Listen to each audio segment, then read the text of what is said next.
Et bonjour à vous Manuel Bompard. Bonjour. Merci d'avoir accepté notre invitation ce lundi matin. Vous êtes député La France Insoumise des Bouches-du-Rhône. Dans quelques jours débuteront d'ailleurs les universités d'été de votre parti. On en parlera certainement dans quelques minutes. D'abord, je voudrais avoir votre avis sur une proposition faite ce week-end par Clément Beaune. C'est le ministre des Transports qui réfléchit, dit-il, à réguler l'usage des jets privés dans le cadre du plan de sobriété énergétique.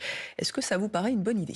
Ah oui, c'est indispensable à mon avis. On ne peut pas à la fois vivre l'été qu'on vient de vivre, c'est-à-dire un été où l'urgence climatique elle a montré ses effets, et en même temps considérer qu'il peut y avoir une petite partie de la population qui, elle, continue à vivre dans le faste, le luxe, au détriment du réchauffement climatique et de l'avenir de notre planète et de notre écosystème. Donc, ça fait quand même mesure anti-riche, non ? Vous n'avez pas l'impression ? Écoutez, vous savez, il y a 1% de la population qui est responsable dans le monde de 50% des émissions de gaz à effet de serre dans le secteur aérien. Ça, c'est une réalité. Donc, vous pouvez pas seulement demander à celles et ceux qui utilisent leur voiture pour aller travailler de faire des efforts. Il faut qu'à un moment, tout le monde contribue à ces efforts. Et donc, que les jets privés soient utilisés, mis à contribution, voire interdits, moi, c'est la proposition que je formule ce matin, ça me paraît indispensable. Réguler ou bannir, comme le propose Julien Bayou d'Europe Écologie Les Verts. Faut voir ce que ça veut dire réguler, mais malheureusement, avec ce gouvernement, à chaque fois qu'on parle de réguler, à la fin, on a des micro-régulations qui changent pas grand-chose au problème qui est posé. Donc oui, je pense que c'est l'avenir même des jets privés qui est posé. Et donc moi, je suis pas hostile à ce qu'on réfléchisse à des formes d'interdiction de ces jets privés qui, honnêtement, il y a une certaine forme d'indécence à l'utilisation de ces jets quand vous demandez à l'ensemble de la population de faire des efforts. Le gouvernement dit... Fleuron de l'industrie française, Manuel Bompard, fleuron de l'industrie française avec les Falcon, notamment de Dassault. Je sais, mais bon, écoutez, il y a un certain nombre de choses... Il y a un certain nombre de choses où on a été très fort, où on a été très bon, et il s'agit pas de remettre en cause le fait que notre industrie a été à la pointe sur un certain nombre de sujets, mais qui sont des pratiques qui sont plus compatibles avec les objectifs en matière écologique. Et donc je pense que l'utilisation des jets privés par quelques individus me paraît faire partie de ces pratiques qui sont pas compatibles. Mais on pourrait parler d'autres sujets, les voitures de luxe, les yachts privés. Il y a un certain nombre de pratiques aujourd'hui qui tout simplement ne peuvent pas continuer à exister si on veut être à la hauteur de l'urgence climatique. À ce moment-là, vous y mettez aussi les navires de croisière qui sont très polluants, mais qui concernent quand même un tourisme de masse de gens modestes. Là aussi, vous voulez... vous qui êtes député de Marseille, par exemple. Justement, moi qui suis député de Marseille, je peux vous dire que... Ils sont tous là, les navires de croisière. Les immenses paquebots de croisière qui qui polluent l'équivalent quasiment de l'ensemble du parc automobile sur la ville de Marseille, et qui font que vous avez aujourd'hui les populations qui, comme par hasard, sont les populations les plus pauvres, qui sont les plus frappées par la pollution de ces grands navires de croisière. Je pense qu'effectivement, c'est aussi un sujet sur lequel il va falloir se pencher. Alors l'interdiction, c'est pas toujours la solution à tout. Il faut regarder les choses avec précision, mais on peut pas continuer comme si de rien n'était et considérer que les pauvres doivent faire des efforts face à l'urgence climatique, mais que les riches, les ultra riches peuvent continuer à se gaver et à profiter. En tout cas, vous avez le sentiment qu'il y a une prise de conscience après l'été qu'on vient de vivre, y compris de la part du gouvernement, puisque vous saluez la bonne idée de Clément Beaune. Je salue. On va voir ce qui va en advenir. Je sais pas s'il y a une prise de conscience. Malheureusement, cette prise de conscience, ça fait depuis plusieurs années maintenant que nous sommes un certain nombre à alerter sur l'urgence climatique, et où malheureusement il y a beaucoup de paroles, mais les actes ne suivent pas. Je rappelle qu'on parle d'un gouvernement qui a été condamné à 2 reprises pour inaction climatique et environnementale, que la France est le seul pays en Europe qui n'a pas respecté ses objectifs en matière de développement des énergies renouvelables. Donc vous savez, il suffit pas de belles paroles, de communication. À un moment, il faut des actes. Qu'est-ce qu'on aurait pu faire justement pour faire face à la sécheresse, aux incendies monstres, aux orages meurtriers? Quelles auraient pu être les mesures? D'abord, il y a les politiques de long terme. D'abord, ce qu'on peut se poser comme question, c'est qu'est-ce qui n'a pas été fait, qui fait qu'on se retrouve dans cette situation. Et depuis 5 ans, mais ça date pas que du quinquennat d'Emmanuel Macron, on peut parler des quinquennats précédents. Mais clairement, on n'a pas été à la hauteur de la bifurcation écologique nécessaire. Je parlais du développement des énergies renouvelables, où on a été à la traîne. Je peux parler du cycle de l'eau, des usages de l'eau, de l'utilisation et de la protection de l'eau. Vous savez qu'il y a 20% par exemple de l'eau qui se perd dans les canalisations qui sont dans des états défectueux. À quand le grand plan de rénovation de ces canalisations? On peut parler de l'agriculture. à quand la transition agricole pour avoir une agriculture qui soit plus économe en eau, qui utilise moins d'intrants chimiques, moins de produits qui détruisent les sols et la biodiversité. Bon, toutes ces politiques-là, honnêtement, pour l'instant, on n'a pas été à la hauteur de la situation. Et quand vous avez le gouvernement qui, à travers la loi sur le pouvoir d'achat qu'on a votée avant les vacances, réouvre des centrales à charbon ou investit dans la construction d'un terminal méthanier pour introduire et importer du gaz de schiste américain, j'ai pas l'impression qu'on soit dans la bonne direction. Les baisses d'impôts, les baisses de prix du litre des carburants, vous étiez pour? Bien sûr, mais encore... Mais ça non plus, ça ne va pas dans le sens de la transition écologique si on favorise l'automobile. Vous voyez ce que je veux dire? Bien sûr, je vois ce que vous voulez dire. Mais écoutez, il faut prendre les choses dans l'ordre. C'est-à-dire, il y a des mesures d'urgence. Aujourd'hui, quand vous n'avez pas d'autres alternatives que d'utiliser votre voiture pour aller travailler... Il y a toujours des mesures d'urgence, Manuel Bompard. Vous savez, c'est le fin du monde versus fin du mois. Oui, d'accord. On est toujours là-dedans, en fait. Vous avez remarqué que dès qu'il s'agit de faire payer à celles et ceux qui n'ont pas d'autres solutions, tout le monde trouverait ça normal. Mais par contre, quand on dit qu'il faut mettre à contribution, interdire les jets privés et dire que les plus riches qui se gavent et qui polluent, eux doivent être mis à contribution, là il y a toujours des problèmes. Donc moi ce que je vous dis c'est qu'il faut des mesures d'urgence et donc oui c'est pas possible de continuer à vivre quand le litre de carburant il est à 2 €, 2,20 €, 2,30 €, parfois 2,50 €. Il faut des mesures d'urgence et ensuite il faut une planification à moyen terme, à long terme pour réduire l'utilisation de la voiture individuelle, pour multiplier les alternatives comme les transports en commun, les petites lignes de train qu'il faut réouvrir. C'est ça qui est compliqué. Et il faut être capacité de faire les deux. La planification elle est toujours sujette aux crises que l'on peut vivre. On a vu avec le Covid, on a vu avec la guerre en Ukraine qu'on a vécu un certain nombre d'événements qui étaient imprévisibles et qui peuvent mettre à mal aussi la planification. Bien sûr qu'après, quand on a une forme de planification, on réagit aux événements, mais pour l'instant, cette planification, elle n'existe pas. Écoutez, Emmanuel Macron, entre les deux tours de la présidentielle, a voulu prendre ce mot pour envoyer un message aux électrices et aux électeurs de Jean-Luc Mélenchon, leur disant, vous voyez, l'écologie, je vais enfin faire quelque chose sur ce sujet. Mais il a fait la même chose avant les élections européennes de 2019, il a fait la même chose en 2017. Avant chaque élection, Emmanuel Macron devient un chantre de l'écologie. Et puis une fois qu'il est élu, il se passe plus rien et c'est toujours les mêmes politiques qui continuent. Même s'il y a un plan de sobriété énergétique qui arrive à la rentrée. Eh ben justement, si on veut parler de sobriété énergétique, commençons par les jets privés, les yachts dont j'ai parlé. Et ça, c'est de la sobriété énergétique. C'est une mesure qui concerne une toute petite partie de la population et qui a un impact immédiat en termes de sobriété énergétique. Alors on va parler de la rentrée et des grands dossiers de cette rentrée sociale et politique dans un instant. Manuel Bompard, député La France Insoumise des Bouches-du-Rhône, vous restez bien sûr avec nous. Tout d'abord, le fil info pour faire le point sur l'actualité de ce lundi matin à 8h40. C'est avec Louise Buyens. Retour à l'école dans 10 jours, mais 4000 postes d'enseignants n'étaient pas pourvus au début de l'été. Alors pour s'assurer qu'il y aura un prof dans chaque classe à la rentrée, des cellules sont activées aujourd'hui dans tous les rectorats.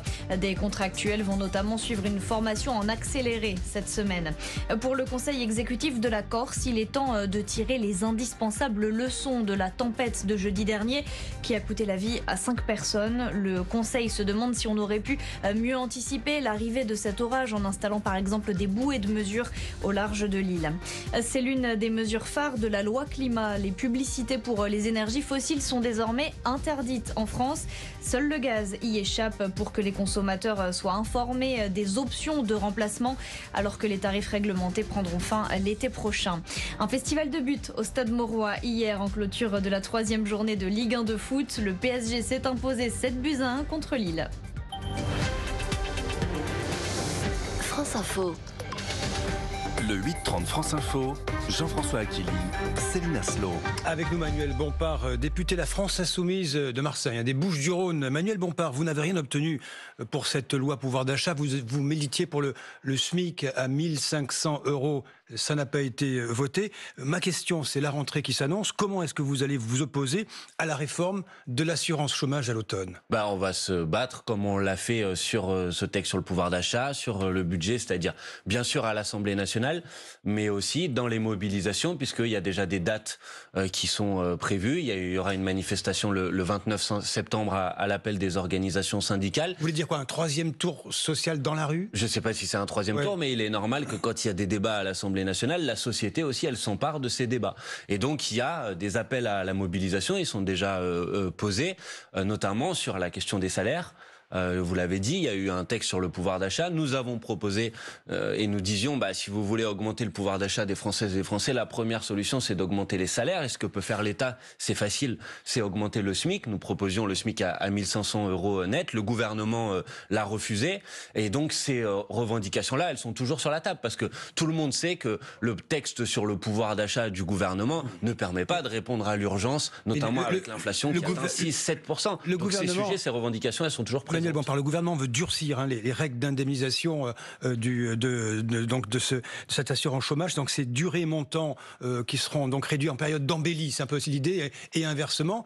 Si vous n'obtenez pas gain de cause dans l'hémicycle, qu'est-ce qui se passe? Vous demandez à ce que ça se passe dans la rue? C'est quoi l'idée? Mais non, mais vous savez, c'est la démocratie. Et la démocratie, c'est qu'il y a une majorité et une opposition. Donc quand la majorité défend des textes et des propositions dans lesquelles nous ne nous retrouvons pas, nous allons les combattre. Nous allons le faire à l'Assemblée nationale. Nous faisons le travail d'amendement, nous faisons le travail d'explication, nous intervenons. Et nous votons contre à la fin si aucun de nos amendements et aucune de nos propositions n'ont été reprises. Mais ce travail, et c'est sain dans une démocratie, il se mène aussi dans la société, dans la rue. Il y a des organisations syndicales, elles appellent à des mobilisations. Et nous-mêmes, nous travaillons sur le projet d'une grande marche contre la vie chère, qui aura lieu normalement au début du mois d'octobre et que nous proposons à l'ensemble des organisations syndicales, politiques, associatives de co-organiser avec nous. C'est normal dans une démocratie qu'on se batte dans l'hémicycle, à l'Assemblée nationale, mais qu'on puisse aussi le faire dans la rue. Manuel Bompard, on a reçu ici à votre place aussi des représentants de l'opposition, notamment de la droite, qui se félicitaient en tout cas d'avoir réussi à infléchir certains textes, d'avoir fait passer des mesures. On a l'impression que ça marche moins pour la France Insoumise ou pour la NUP. Il est clair que le gouvernement a choisi aujourd'hui de travailler plutôt avec la droite de l'hémicycle et donc de faire des compromis avec les Républicains plutôt que de reprendre les propositions qui ont été formulées par la nouvelle Union populaire. Vous y seriez prêt à des compromis? Nous avons fait des amendements, nous avons fait des propositions. Pour l'instant, aucune d'entre elles n'a été reprise. Par exemple, prenons un exemple. Un sujet qui s'est fait dans tous les pays européens quasiment. L'Espagne l'a fait, l'Italie l'a fait, la Grande-Bretagne l'a fait. Nous avons dit, mettons en place une taxation sur les super profits pour faire en sorte que les grandes entreprises, notamment du secteur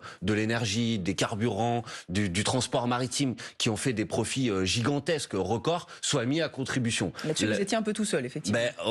Ça s'est pas joué à beaucoup. Il a manqué quelques voix à l'Assemblée nationale pour que cet amendement soit voté. Mais on renonce pas sur ce sujet. Écoutez, tous les pays européens le font. Le secrétaire général de l'ONU dit il faut mettre en place une taxation sur les super profits. La Commission européenne, j'ai pas l'habitude de citer la Commission européenne, dit elle-même il faut peut-être mettre à contribution les super profits. Vous avez Total qui a fait 18 milliards d'euros de bénéfices sur le premier semestre de l'année 2022 et le gouvernement refuse de les mettre à contribution. Est-ce que vous êtes sorti de cette séquence parlementaire cet été en vous disant on a un problème de méthode, ça marche pas, il va falloir qu'on fasse autrement? Non, moi je suis sorti de cette séquence parlementaire cet été avec une forme de clarification politique, c'est-à-dire il y a une minorité présidentielle à l'Assemblée nationale, il y a une force d'appoint, c'est les Républicains qui en quelque sorte votent l'ensemble des textes du gouvernement. Il y a une force qui sert pas à grand-chose, c'est le Rassemblement national, ils font beaucoup de bruit. Vous dites l'opposition, c'est vous, c'est ça? Écoutez, c'est une évidence, le Rassemblement national à la fin vote contre l'augmentation du SMIC à 1 500 €, vote pour les projets du gouvernement, et les seuls qui tiennent bon sur les convictions qu'ils ont défendues pendant la campagne électorale, c'est nous. C'est ce qui vous est reproché également, soyez honnête, faire beaucoup de bruit pour rien. Parce que vous n'obtenez rien à la sortie. Je vous parle techniquement, factuellement. Alors d'abord, c'est pas tout à fait vrai que nous avons rien obtenu. Par exemple, nous avons obtenu une compensation pour les collectivités territoriales de l'augmentation du RSA contre la volonté du gouvernement, pour donner un exemple de choses qui ont été obtenues. Pour le reste, si vous voulez demander aux forces d'opposition d'être toujours d'accord avec la majorité, ça s'appelle plus la démocratie. Dans une démocratie, il y a une majorité, il y a une opposition. Nous sommes l'opposition, nous sommes la seule opposition, à mon avis, sérieuse et responsable, et nous menons le travail d'opposition. Et nous allons le faire sur les sujets qui arrivent aussi à la rentrée. Renaissance aimerait négocier en amont pour qu'il y ait moins... Renaissance, c'est le parti qui soutient le président de la République, qui ait moins d'amendements, que ça aille plus vite. Vous allez discuter en amont, vous acceptez ce deal, si je puis dire? Non, mais c'est pas un deal, mais s'ils sont prêts à reprendre des propositions que nous formulons, très bien. Pour l'instant, dans les 2 mois... Ça va se passer comme ça? Mais non, pour l'instant, dans les 2 mois qui ont eu lieu à l'Assemblée nationale, aucune des propositions que nous avons mises sur la table n'ont été reprises. J'ai donné un certain nombre d'exemples. On peut parler du SMIC, on peut parler de la taxation sur les super profits. Franchement, la taxe sur les super profits. L'ensemble des pays européens le font. Qu'est-ce que ça coûte au président de la République de dire, et je pense que les Françaises et les Français peuvent le comprendre, trois pays vous avez européens. Des entreprises qui s'en mettent. Vous avez Grande-Bretagne, Italie, Espagne, et en plus en Grande-Bretagne, vous en avez d'autres provisoire. Qui sont pas forcément par ailleurs toujours des modèles pour moi, mais d'autres pays qui le font. Et puis vous avez y compris des institutions internationales qui disent qu'il faut le faire, que c'est une question d'égalité et de justice. Le président de la République, Emmanuel Macron, lui-même a dit il y a des profiteurs de crise, c'est-à-dire des entreprises qui profitent de la crise et qui s'en mettent plein la poche. La fiscalité n'est pas toujours la solution, en fait, de dire ça ne doit pas être le réflexe à chaque fois que... J'observe que quand il s'agit de mettre à contribution les plus grandes fortunes ou les méga profits et les méga dividendes, le gouvernement trouve toujours des problèmes, dit toujours que c'est compliqué. Par contre, quand il faut faire payer les Françaises et les Français, par exemple en augmentant les loyers, puisque c'est une des mesures du texte sur le pouvoir d'achat, le gouvernement se gargarise d'avoir gelé la hausse des loyers à 3,5%. C'est la hausse la plus importante qui sera enregistrée depuis que l'indice de référence des loyers a été créé. Donc vous voyez, là, il n'y a pas de difficulté. Mais quand il faut mettre à contribution les super profits, c'est toujours délicat. Manuel Bompard, que dites-vous du lancement le 8 septembre du Conseil, le CNR, le Conseil national de la refondation, voulu par Emmanuel Macron, je précise, c'est associé des citoyens, des élus, des acteurs économiques et sociaux pour, au fond, préparer les réformes. Écoutez, la dernière fois C'est une bonne ou c'est une mauvaise initiative? Je pense que c'est un enfumage de plus. Enfumage. Écoutez, on a déjà connu ça, non? On a organisé un grand débat, on a organisé une convention nationale sur le climat dans la mandature, convention citoyenne sur le climat dans la mandature précédente. La démocratie participative, c'est pas un bon principe? Mais c'est pas que c'est pas un bon principe, c'est que le problème, c'est qu'à la fin, il faut en reprendre les propositions. Regardez, la convention citoyenne sur le climat, Emmanuel Macron avait dit on reprendra l'ensemble des mesures sans filtre. Et puis finalement, à la fin, il a dit je vais apprendre. Vous pensez que là, le CNR va rester lettre morte? Je pense qu'à la fin, on va faire discuter les gens et qu'à la fin, le gouvernement décidera de ce qu'il a envie de mettre en place et de ce qu'il n'a pas envie de mettre en place. Donc il y a une Assemblée nationale, on y débat, on y vote des propositions de loi et les mesures qui visent à côté pour donner l'impression qu'on va écouter la population pour finalement continuer à mener la même politique. Que ça marche sur vos plates-bandes de parlementaires? C'est quoi l'idée? Parce que si ça marche... Mais si ça marche, mais moi je suis tout à fait d'accord si ça marche. Mais vous savez, la Convention citoyenne sur le climat, à peu près 95% des mesures qui en étaient sorties étaient dans le programme de la France Insoumise et de la Nouvelle Union Populaire Écologique et Sociale. Donc ça ne me dérange pas. Le problème, ce qui me dérange, c'est qu'à la fin, le gouvernement laisse discuter les citoyens dans ce type d'instance, mais à la fin n'en reprend pas les propositions. Et donc à la fin, on continue avec la même politique. Donc s'il s'agit de faire un nouvel exercice où on donne l'impression aux gens qui vont participer à la politique mise en place, mais finalement c'est pas le cas, ça va créer de la déception. C'est la seule remarque que je formule à ce sujet. Est-ce que vous regardez, Manuel Bompard, ce qui se passe en Grande-Bretagne, où certains secteurs ont lancé des grèves pour protester contre l'inflation? Est-ce que ça vous paraît quelque chose qui pourrait advenir aussi en France? Je pense qu'il y a une colère et des difficultés sociales qui sont énormes dans notre pays, que le texte sur le pouvoir d'achat qu'on nous a présenté comme étant le texte qui allait répondre à l'ensemble de ces problèmes ne répond aucunement à ces problèmes, que l'inflation va atteindre des records, 6, 7, 8%. D'initiative? Je pense qu'il y aura dans notre pays des mobilisations, j'en ai parlé, il y a une date le 29 septembre et bien évidemment nous les soutiendrons. Et il faut des mesures qui permettent de répondre effectivement à ces problématiques. Et ces mesures, ça peut pas être des micro-primes qu'on distribue comme ça. Ces mesures, c'est forcément des mesures salariales. Et les mesures salariales, ça commence par l'augmentation du SMIC. Et cette revendication, nous allons pas la lâcher. Et si on veut pouvoir financer ces mesures, ça passe nécessairement par des mesures de justice fiscale et donc par le fait de mettre à contribution celles et ceux qui profitent de cette situation, qui profitent de la crise. Ça peut pas être que le peuple qui paye la conséquence de la crise. 9h-10 sur France Info. Manuel Bompard, député La France Insoumise des Bouches-du-Rhône, toujours à nos côtés dans ce studio. Tout de suite, le résumé de l'actualité de ce lundi matin, c'est le Fil Info et c'est avec Louise Buyens. L'événement n'a pas coûté un sou aux contribuables français. La mise au point de Dominique Simoneau, la contrôleuse générale des lieux de privation de liberté. Les images de détenus de la prison de Fresnes qui font notamment du karting dans une compétition inspirée de Koh-Lanta fait polémique. Le ministre de la Justice a lancé une enquête administrative. Kiev s'attend à des provocations de l'armée russe pour le jour de l'indépendance de l'Ukraine, mercredi. En conséquence, tous les rassemblements publics sont interdits dans la capitale capitale dès aujourd'hui et jusqu'à jeudi. Autour de la centrale nucléaire de Zaporizhia, Emmanuel Macron, Joe Biden, Olaf Scholz et Boris Johnson appellent à la retenue. Les 4 dirigeants réclament aussi l'envoi rapide sur place d'inspecteurs de l'Agence internationale de l'énergie atomique. Les Français quittent Munich et les championnats d'athlétisme avec 9 médailles au compteur, mais aucune en or. Hier, les Bleus ont remporté l'argent en relais 4 x 100 mètres hommes et le bronze en 10 000 mètres avec Jens Schrub. France Info. Le 8-30 France Info, Jean-François Aquili, Céline Aslo. Avec toujours à nos côtés Manuel Bompard, député La France Insoumise des Bouches-du-Rhône. Manuel Bompard, vous avez sans doute vu ce tweet ce week-end du garde des Sceaux, Éric Dupond-Moretti, qui a ordonné une enquête administrative après la diffusion des images montrant des détenus qui pilotent des cartes dans la prison de Fresnes. C'est une opération caritative qui a eu lieu à la fin du mois de juillet. Les images ont été publiées ce week-end. Je voudrais vous faire écouter, parmi les nombreuses réactions provoquées par cette initiative, la réaction d'Emmanuel Baudin. C'est le secrétaire général du syndicat national pénitentiaire FO, c'était sur France Info. Il n'y a qu'à Fresnes, on voit ça, et je vous dis, ça se répète. C'est pas la première opération qu'il fait, qui pour nous ne correspond pas à la réinsertion et ce qu'on doit faire pour rapprocher les détenus et les surveillants. Là, on est dans le buzz, on est dans l'extrême. Nous demandons, et nous l'avons déjà fait, oui, à ce que le directeur de Fresnes soit remplacé et qu'on remette de l'ordre dans cet établissement.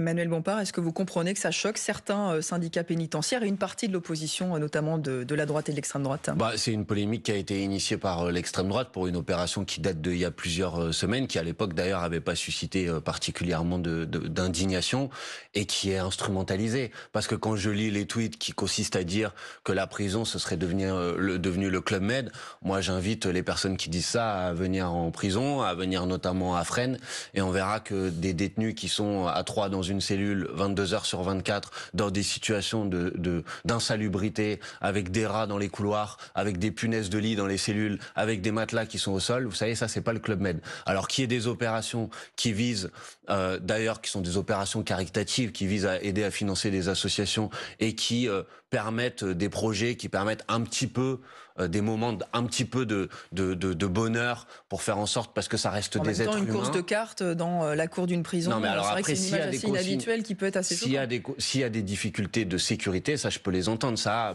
j'imagine que la direction de l'établissement, en lien d'ailleurs de ce que j'ai compris avec le cabinet du ministre, a évalué ces difficultés-là. Donc je trouve que cette polémique est une polémique à mon avis assez absurde et inhumaine. Mais ce qui me choque particulièrement, c'est que le garde des Sceaux n'ait rien de mieux à faire que de sauter à la corde des polémiques lancées par l'extrême droite. Si Éric Dupond-Moretti est choqué, il devrait être choqué de l'état des prisons en France. Il devrait être choqué du fait que, malgré une condamnation en 2020 par la Cour européenne des droits de l'homme pour la surpopulation carcérale dans notre pays, rien n'a été fait pour résoudre ces difficultés. Et je crois que le garde des Sceaux, il ferait mieux de s'attaquer à ces difficultés-là plutôt que de sauter à la corde des polémiques initiées par l'extrême droite. Il faut augmenter le nombre de places de prison dans notre pays. Il y a à peu près 70 000 détenus pour un parc qui est de 60 000 places. C'est ça, il y a des difficultés. Est-ce qu'il faut augmenter le nombre de places de prison ? De ce que j'ai compris, la difficulté, c'est qu'à chaque fois que vous augmentez le nombre de places de prison, vous augmentez le nombre de détenus. Donc je suis pas certain que ça soit une manière de résoudre les difficultés de surpopulation carcérale. Je crois qu'il faut se poser toujours la question des alternatives à la prison, qui n'est pas la seule manière de sanctionner des crimes et des délits. Il y a des alternatives qui sont plus efficaces, y compris en matière de réinsertion. Alors je sais que on aime bien flatter les instincts en disant il faut qu'une personne elle aille forcément en prison, mais c'est pas toujours la meilleure des solutions. Donc je suis pas sûr que ça soit l'augmentation de places de prison qui soit forcément la solution. Mais en tout cas, il y a une difficulté de surpopulation carcérale. Vous avez donné des chiffres. Il y a eu des condamnations de la France, je voudrais quand même le dire, pour ces questions de surpopulation carcérale. Et donc si Éric Dupond-Moretti veut faire quelque chose sur les prisons, il devrait mieux s'attaquer à ça que de réagir à ce type de polémique. Emmanuel Bompard, des débats chics pour une rentrée choc. La formule est du Parisien aujourd'hui en France pour désigner décrire vos universités d'été qui démarrent dans la Drôme. C'est ça. Ce jeudi.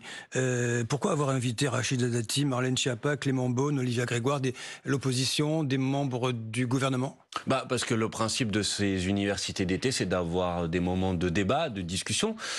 Donc le principe d'un débat, c'est de débattre avec des gens qui sont pas d'accord avec vous. Parce que si vous invitez que des gens qui sont d'accord avec vous, à la fin, il n'y a plus trop de débat. Et donc, on a trouvé utile d'avoir un débat, donc avec Rachida Dati sur les questions notamment de justice. On en parlait à l'instant. Rachida Dati a été garde des Sceaux. C'est intéressant de pouvoir débattre avec elle sur le sujet. On sera sans doute pas d'accord avec beaucoup de choses de ce qu'elle va dire, mais je trouve que c'est utile d'avoir ce type de débat. Et puis, avec un certain nombre de ministres du gouvernement pour débattre des sujets d'actualité. Je trouve qu'au moment où vous avez une volonté d'une partie de la République en marche d'essayer d'expliquer que la France insoumise est en dehors du champ républicain et qu'on peut pas débattre avec elle, le fait qu'il y ait des ministres qui viennent débattre au sein de nos universités démontre que si, justement, on est en capacité d'avoir un débat, bien sûr, on n'est pas d'accord, et d'avoir ce type de discussion. Est-ce que vous allez parler des européennes à ces universités d'été? Parce que vous avez vu sans doute que Europe Écologie Les Verts n'a pas très envie de faire liste commune avec la France insoumise. Alors, il y a des débats qui vont être consacrés aux questions européennes. Il y a notamment un débat avec Clément Beaune, qui était l'ancien ministre de l'Europe, et Manon Aubry.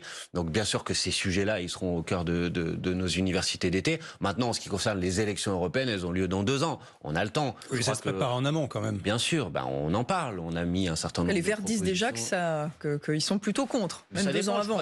Ils vont avoir des débats, ils vont avoir un congrès, ils vont discuter de ce sujet. L'ensemble des organisations de la NUP vont avoir des congrès pour parler de ça. Nous avons dit clairement, puisque la question nous a été posée, que la perspective d'une liste commune aux élections européennes, c'était une perspective qui nous paraissait importante, tout simplement parce que si on veut être en capacité de finir en tête des élections européennes, ça doit être ça notre objectif. Eh ben, il faut faire en sorte d'être regroupés et rassemblés. Ça me semble être la voie sur laquelle il faut travailler. Maintenant, on va travailler collectivement à faire en sorte de réunir les conditions pour que cette liste commune soit possible. Pour conclure, Manuel Bompard, en termes d'affichage, qu'est-ce que vous voulez pour apparaître comme la première force de gauche, un petit peu comme jadis le Parti socialiste, vous savez, qui se retrouvait à La Rochelle tous les ans, c'était la puissance à gauche. Il ne s'agit pas d'apparaître, c'est une réalité mathématique. Vous avez aujourd'hui 151 députés de la nouvelle Union populaire écologique et sociale à l'Assemblée nationale, il y en a 75 qui sont membres de la France insoumise. Maintenant, nous tenons à ce que ces moments de rentrée soient des moments où on peut débattre, préparer ensemble les événements de la rentrée, et donc c'est normal qu'il puisse y avoir des débats sur l'actualité avec des opposants. Il me semble que c'est une bonne chose dans une démocratie qu'on puisse avoir des lieux de débat, en tout cas c'est ce à quoi on aspire, et donc j'invite celles et ceux qui nous écoutent, s'ils le souhaitent, à venir nous rejoindre sur ces universités d'été qui auront lieu à partir de jeudi à côté de Valence, à Châteauneuf-sur-Isère dans la Drôme. Ben voilà, le message est passé. Merci beaucoup Manuel Bompard.